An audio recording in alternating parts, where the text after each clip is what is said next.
Good morning, students. Welcome to online SST class of 9th. Today we are covering Geography chapter 6 Population. We will start with daily review NCERT exercise page number 61 practice question 15.9. NCERT exercise page number 61. First, choose the right answer from the four alternatives given below. 1. Migration change the number, distribution and composition of the population in. Answer C. Both the area of departure and arrival. NCERT exercise page number 61. Second question. Answer the following question briefly. 1. Why is the rate of population growth in India declining since 1981? The rate of population growth in India has been declining since 1981 because the birth rate began to decline from that year. Second, discuss the major components of population growth. Population growth means जनसंख्या वृद्धि के मुख्य जो component है, घटक है, उनको हमने डिस्कस करना है. The major components of population growth are birth rate, death rate and migration. Birth rate, the number of live birth per 1000 person in a year. तो बर्थ रेट यानी कि जन्म दर क्या होती है? एक साल के अंदर जितने बच्चों ने जन्म लिया है, लेकिन पर 1000 इनके 1000 लोगों के पीछे एक साल के अंदर जितने बच्चों ने जन्म लिया है उसको बोलते हैं बर्थ रेट यानी कि जन्म दर. Death rate, the number of deaths per 1000 person in a year. 1000 लोगों के पीछे एक साल में कितने लोगों की मृत्यु हुई है उसको बोलते हैं death rate. Migration, the movement of people across regions and territories. तो लोगों का एक स्थान यानी कि मूवमेंट करना, अक्रॉस रीजन्स किसी एक क्षेत्र में या प्रदेशों के अंदर, उसको बोलते हैं migration. How is migration A determinant factor of population change. जो माइग्रेशन है वो पॉपुलेशन चेंज यानी कि जनसंख्या परिवर्तन का जो मुख्य डिटर्मिनेंट फैक्टर, जो आधारित जो घटक है यानी कि मेन जो घटक माना जाता है. तो migration is the movement of people across regions and territories. तो माइग्रेशन किसको कहते हैं? लोगों का क्षेत्रों और प्रदेशों के अंदर मूव करना, ठीक है, एक स्थान से दूसरे स्थान पर जाकर बसना. जैसे गांव से लोग, बहुत सारे जो लोग हैं वो गांव को छोड़ के शहरों की तरफ मूव करने लगे हैं, या एक राज्य से दूसरे राज्य की तरफ चले जाते हैं, या एक कंट्री को छोड़ के दूसरे कंट्री के अंदर भी मूवमेंट होते हैं, उसको बोलते हैं migration. It is a determinant factor of population change as it can change the size, density and distribution of population in both the areas of departure and the area of arrival. तो इसके जो मुख्य घटक इसलिए माना जाता है responsible भी, क्योंकि इससे क्या होता है, जनसंख्या का साइज यानी कि आकार भी परिवर्तित हो जाता है, डेंसिटी यानी कि घनत्व, और डिस्ट्रीब्यूशन यानी कि फैलाव, वितरण, वो सारी ही चीज़ें प्रभावित होती है. बोथ द एरिया, दोनों एरिया के अंदर, जहाँ से डिपार्चर किया है, जहाँ से वह आया है, मूव किया है, एंड एरिया ऑफ अराइवल, जहाँ पे वो जाके बसने लगा है, जहाँ पे वो पहुँचा है. क्योंकि जहाँ से उसने डिपार्चर किया है वहाँ पे कम हो जाएगी पॉपुलेशन, और जहाँ पे जाकर वो रहने लगा है वहाँ पे पॉपुलेशन बढ़ जाएगी। उसका मकान बनेगा तो फैलाव भी होगा, मतलब कि चाहे गांव के अंदर है चाहे सिटी के अंदर है तो एक फैमिली ऐड होगी। वहाँ पे उसने अपना मकान बनाया, उसका भी फैलाव हो गया, साइज के अंदर भी आकार थोड़ा बड़ा हो गया, ठीक है, डेंसिटी यानी कि घनत्व वो भी बढ़ गया, तो इसलिए इसको मेन माना जाता है। Distributions between population growth and population change, जनसंख्या वृद्धि और जनसंख्या परिवर्तन के अंदर डिफरेंस क्या है? Population growth, it refers to the increase in the number of inhabitants of a region during a specific time period। Population growth यानी कि जनसंख्या जो वृद्धि हुई है तो ये किसको रेफर करती है? इंक्रीज को, यानी कि किसी भी स्पेसिफिक टाइम के अंदर, निश्चित समय के अंदर, किसी भी क्षेत्र के अंदर लोगों के अंदर जो इनहेबिटेंट्स के अंदर जो वृद्धि हुई है, इंक्रीज हुए हैं, मीन्स पहले मान लो अगर 10 फैमिली भी कहीं से बाहर से आ जाती है तो उस गांव की जो पॉपुलेशन है वो तो बढ़ जाएगी, उसका साइज भी बढ़ जाएगा, या टाउन के अंदर गई है जहाँ पे रहने लगे हैं, लेकिन निश्चित समय के अंदर। सेकंड है इसका high birth rate and migration are the major parts of population growth. Growth मतलब कि वृद्धि हुई है तो वृद्धि कब होगी? जब या एक तो वहाँ पे लोग आके बसे हैं, यानी कि माइग्रेशन हुआ है लोगों का, वहाँ पे वृद्धि होगी। दूसरा, अगर हर साल किसी भी गांव के अंदर या किसी भी पर्टिकुलर एरिया के अंदर एक साल के अंदर कितने बच्चों ने जन्म लिया है तो वहाँ पे भी पॉपुलेशन बढ़ती जाएगी। आप देखते हो आपकी फैमिली के अंदर पहले आपकी फैमिली जो छोटी थी, ठीक है, बड़ी होती जा रही है, धीरे धीरे जो आपके फैमिली मेंबर है वो बढ़ते जा रहे हैं, आगे आने वाले 10 ईयर के अंदर और फैमिली मेंबर बढ़ जाएंगे।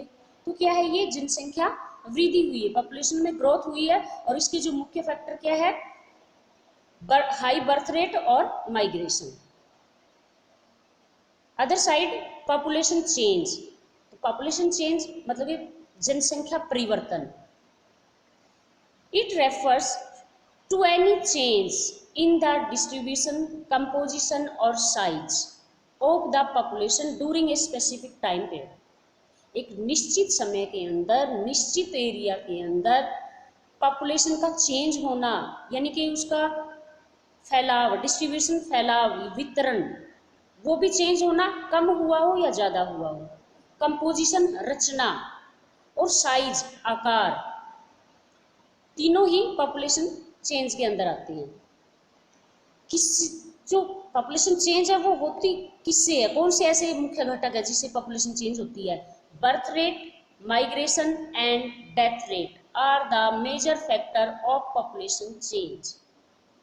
हमने पॉपुलेशन ग्रोथ के अंदर देखा था, वहाँ पे बर्थ रेट और माइग्रेशन था, लेकिन पॉपुलेशन चेंज के अंदर बर्थ रेट, माइग्रेशन और डेथ रेट भी मेजर फैक्टर है पॉपुलेशन के चेंज होने में।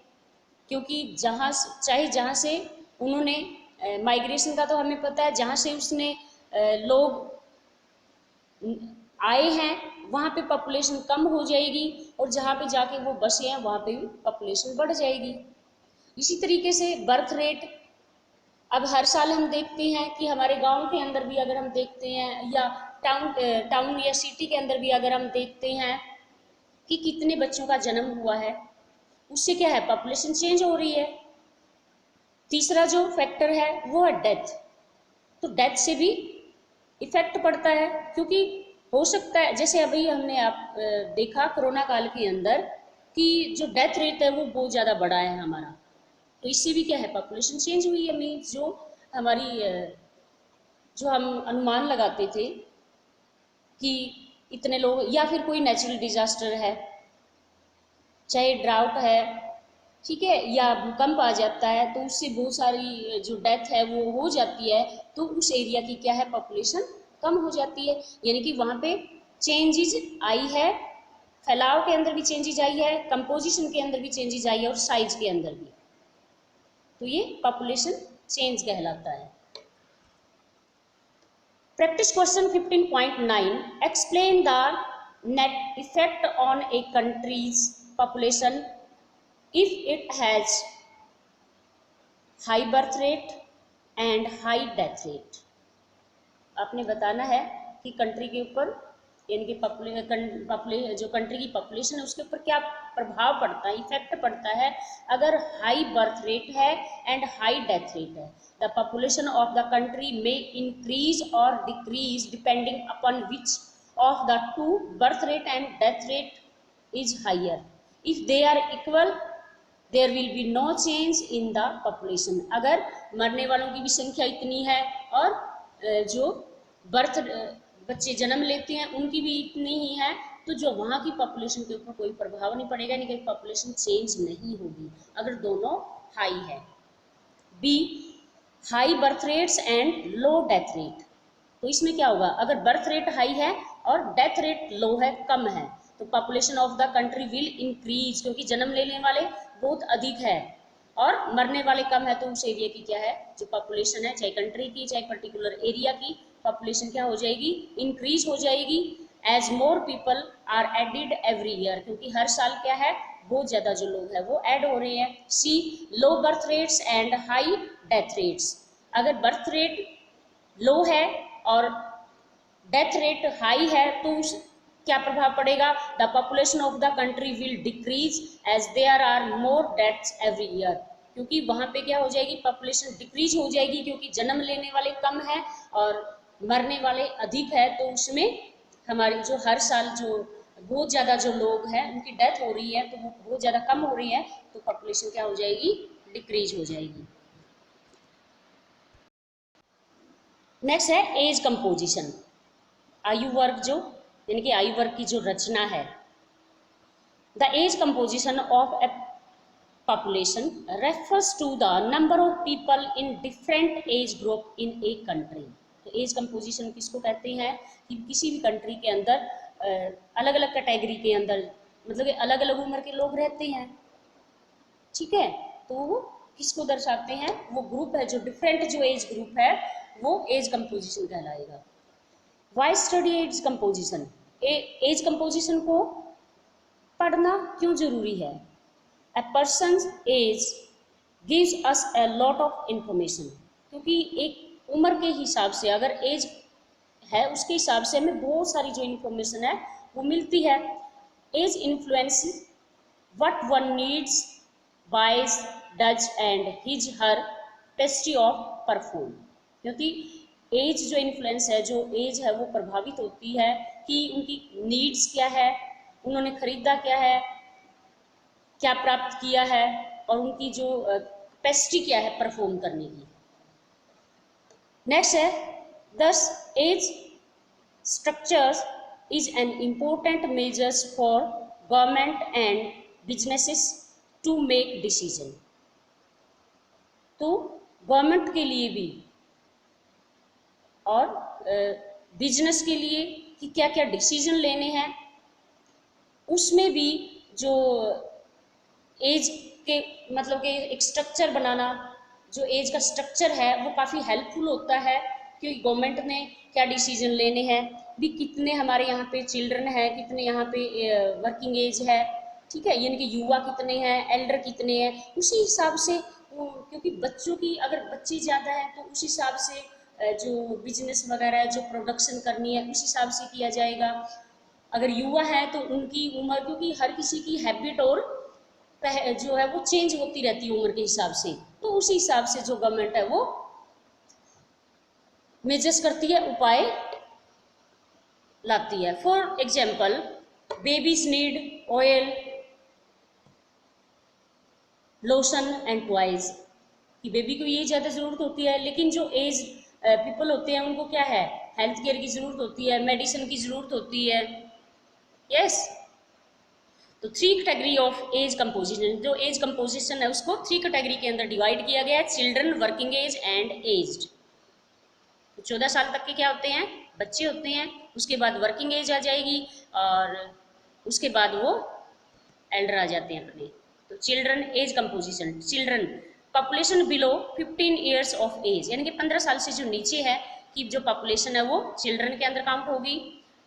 Next children, population below 15 years of age, तो children are economically unproductive and need to be provided with food, clothing, education and medical care. तो children क्या होते हैं, इकोनॉमिकली अनप्रोडक्टिव होते हैं, मीन्स आर्थिक रूप से वो उत्पादक नहीं होते, उनको नीड मतलब कि प्रोवाइड करवाई जाती है, जैसे फूड है, क्लॉथिंग है, एजुकेशन है और मेडिकल है, ये उसके पेरेंट्स द्वारा उनको प्रोवाइड करवाई जाती है। This they are dependent on others, क्योंकि बच्चे अपने पेरेंट्स पे या अदर्स के ऊपर क्या होते हैं, डिपेंडेंट होते हैं। नेक्स्ट है एज कंपोजिशन में working age, population between 15 years and 59 years of age, 15 साल से 59 साल के बीच के जो लोग हैं वो वर्किंग एज में आते हैं, कामकाजी लोग होते हैं। People in the working age group are economically productive and biologically reproductive. तो जो वर्किंग एज के अंदर जो लोग होते हैं वो आर्थिक रूप से क्या होते हैं, प्रोडक्टिव होते हैं, उत्पादनकर्ता होते हैं, उत्पादन करते हैं वस्तुओं का, एंड बायोलॉजिकली रूप से क्या होते हैं, वो रिप्रोडक्टिव होते हैं, मीन्स प्रजनन करते हैं, जैविक रूप से वो प्रजनन। They comprise the working population and are therefore very important for the economic of a country, क्योंकि ये जो लोग हैं, वर्किंग जो एज है, जो पॉपुलेशन है किसी भी कंट्री के लिए काफ़ी इम्पोर्टेंट होती है आर्थिक रूप से, क्योंकि देश के आर्थिक विकास के अंदर इनका काफ़ी योगदान होता है। एज कंपोजिशन, जो एज होते हैं उसमें एज में population above 59 years of age, हमें अगर आप हम सबको पता है कि 60 साल का जब हो जाता है, 60 ईयर का होता है, तो उसको गवर्नमेंट भी रिटायरमेंट दे देती है, तो वो वर्किंग में नहीं आएगा, 60 ईयर्स वर्किंग में नहीं आएगा, 59 ईयर्स तक वर्किंग में होता है। The age can be economically productive और दे मे हैव रिटायर्ड, तो इकोनॉमिकली रूप से वो क्या हो सकते हैं, वो प्रोडक्टिव हैं और वो रिटायर्ड भी हैं। However, they are not actively hired like working age people, तो वो मतलब कि जो वर्किंग एज की तरह है, मतलब कि वो अपना एक्चुअल में इतना हायर्ड नहीं कर पाते, इतना योगदान नहीं दे पाते जितना वर्किंग एज दे पाती है। Like children they also tend to be dependent on others, तो बच्चों की तरह ये भी किस पे डिपेंड होते हैं, अदर्स के ऊपर डिपेंड होती है। मीन्स माता पिता जब बूढ़े हो जाते हैं तो वो अपने बच्चों के ऊपर डिपेंड होते हैं, जैसे बच्चे होते हैं अपने पेरेंट्स के ऊपर डिपेंड होते हैं। Which category would you fall in, तो what about your parents and your grandparents, तो कौन सी, you would fall in the category of children, your parents would be in the working age, your grandparents would mostly be in the age category. तो यहाँ पे जो बच्चे हैं, यानी कि you would fall in the, जब किस में आओगे आप, कौन सी कैटेगरी के अंदर आओगे, बच्चों के अंदर। जो पेरेंट्स होते हैं वो वर्किंग एज के अंदर आएंगे, और जो ग्रैंड पेरेंट्स होते हैं वो ज़्यादातर किस कैटेगरी के अंदर आते हैं, एज्ड के अंदर आते हैं। डिपेंडेंसी रेशियो, अब डिपेंडेंसी रेशियो देखना है। Age composition helps us calculate an important measures called the dependency ratio. The dependency ratio is defined as the ratio of the dependent population, children and the aged to the total working population। तो जो dependency ratio कैसे निकाला जाता है, total working जो as के लोग हैं, यानी कि टोटल वर्किंग पॉपुलेशन है, और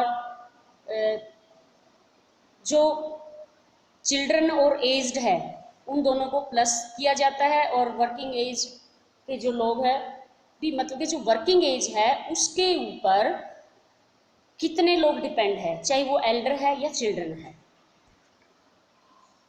If the number of children and aged people in a country is high, then the dependency ratio will also be high. यदि जो children, number of children and age people in a country high है, यानी कि जो dependency है वो high है, अगर बच्चे और बूढ़े ज़्यादा है उस कंट्री के अंदर, तो वहाँ की जो डिपेंडेंसी रेशियो है वो भी क्या हो जाएगी, हाई हो जाएगी। A high dependency ratio would means that there is more pressure on the working age group of the population, क्योंकि जो वर्किंग एज होती है, जो कमाने वाला होता है, उसके ऊपर क्या हो जाता है, प्रेशर हो जाता है। मान लो आप जैसे बिहार, उत्तर प्रदेश की साइड जाओगे तो वहाँ पे हर परिवार के अंदर 5-6 बच्चे होते हैं, उनके 5-5 4-4 5-5 बच्चे होते हैं, कमाने वाला एक पिता होता है, ठीक है, आपने 9 और बड़े भी होते हैं, माता पिता भी होते हैं, यानी कि अकेले कमाने वाले के ऊपर कम से कम 6 या 7 जो मेंबर होते हैं वो डिपेंड होते हैं। तो इसलिए क्या हो जाएगा, वो जो वर्किंग जो प्रेशर है वो अधिक हो जाएगा, इनकी डिपेंडेंसी हाई हो जाएगी। You can refer page number 58 and 59 of NCERT book for help too.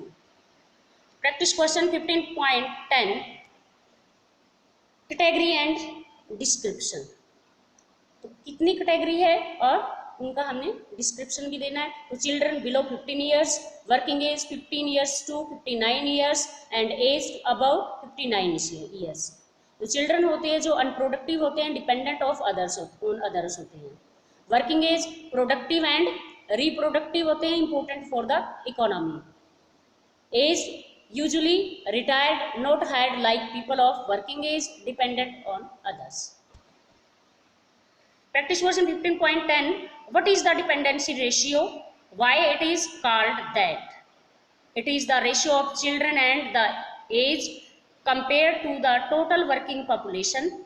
It is called the dependency ratio because the population of this group is dependent on economically active people. See, what does India's age composition look like? India की जो as composition है, adult 58.7%, aged 6.9%, children 34.4%. If the percentage of children is high in a nation, what should the government focus on? यदि children की जो किसी भी राष्ट्र के अंदर अगर चिल्ड्रन परसेंटेज हाई हो जाती है तो गवर्नमेंट किस चीज के ऊपर फोकस करेगी? If the percentage of children is high in a nation, the government should focus on providing good quality and free education to all children. Second, providing good health care facilities.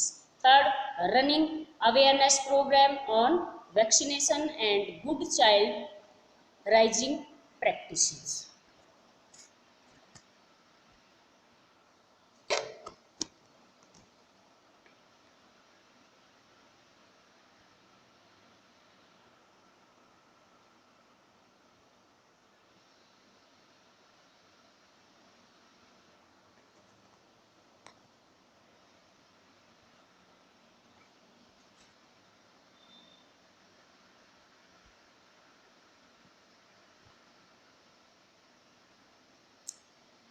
What is sex ratio? Sex ratio is defined as the number of females per 1000 males in the population. तो sex ratio क्या होता है, लिंगानुपात क्या होता है, 1000 लोगों के पीछे महिलाओं की संख्या कितनी है। Why is the sex ratio in India unfavorable to females? The sex ratio in India is unfavorable to females because in many parts of India people prefer male children. तो जो भारत का जो सेक्स रेशियो है यो वो महिलाओं के favour में क्यों नहीं है, अनफेवरेबल है।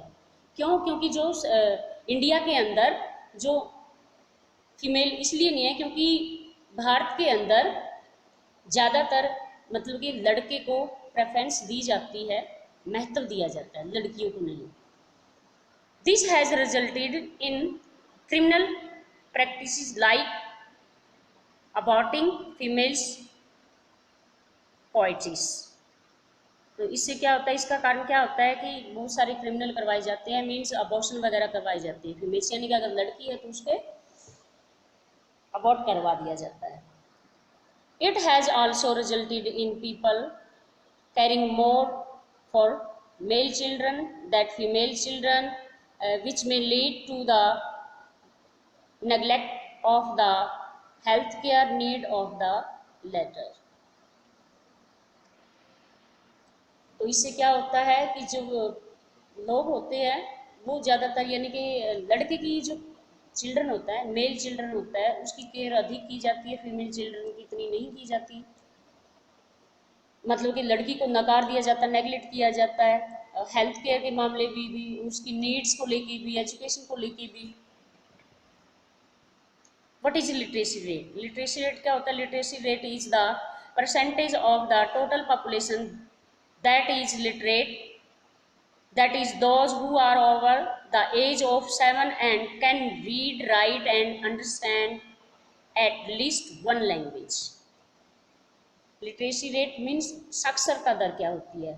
तो लिटरेसी रेट में क्या है कि परसेंटेज टोटल पॉपुलेशन है, उसकी टोटल पॉपुलेशन में से निकाला जाता है और 7 ईयर से लेकर, यानी कि जब बच्चा 7 साल का हो जाता है वहाँ से अपना जो लिटरेसी लेवल है वो काउंट किया जाता है। क्योंकि किस बच्चे का किसी एक लैंग्वेज के अंदर उसको रीड करना, राइट करना और समझना, कम से कम ये तीनों चीज़ें उसको अच्छे से आनी चाहिए, तभी उसको एक साक्षर माना जाता है। Why do you think it is important to study the literacy rate of a population? It is important to study the literacy rate of population because low levels of literacy are a serious obstacle in economic development। क्योंकि जो literacy rate है, population का जो literacy rate है उसको जानना important होता है, उसको स्टडी करना इम्पोर्टेंट होता है कि हमारी जो साक्षरता दर क्या है, उसको ज़रूरी होता है। क्योंकि अगर गवर्नमेंट उसके आधार पे नई नई जो रिक्वायरमेंट होती है, ठीक है, जो प्रॉब्लम है उनको सोल्व कर सकती है और देश के आर्थिक विकास के अंदर वो काफ़ी हेल्पफुल होते हैं। Studying literacy rates can be also help the government change और improve its education service। और लिटरेसी जो रेट्स है उसको जानने के बाद जो गवर्नमेंट है वो बहुत सारी जो फैसिलिटी एजुकेशन सर्विस है वो प्रोवाइड करवाती है, ठीक है, और बहुत सारी जो फैसिलिटी है वो लोगों को देती हैं। What can you say about India's literacy rate? तो इंडिया का जो लिटरेसी रेट क्या है? As per census of 2011 India's literacy rate is 73%। Additionally, the literacy rate of women 64.6% is lower than that men 80%, 80.9%। तो सेंसस ऑफ 2011 मीन्स 2011 की जनगणना के according India का जो एवरेज लिटरेसी रेट है वो 73% है, जिसके अंदर महिलाओं का 64.6% है, जो कि पुरुषों से कम है क्योंकि पुरुषों का 80.9% है। Though literacy level have improved over the years, there is still great scope for improvement, especially for women।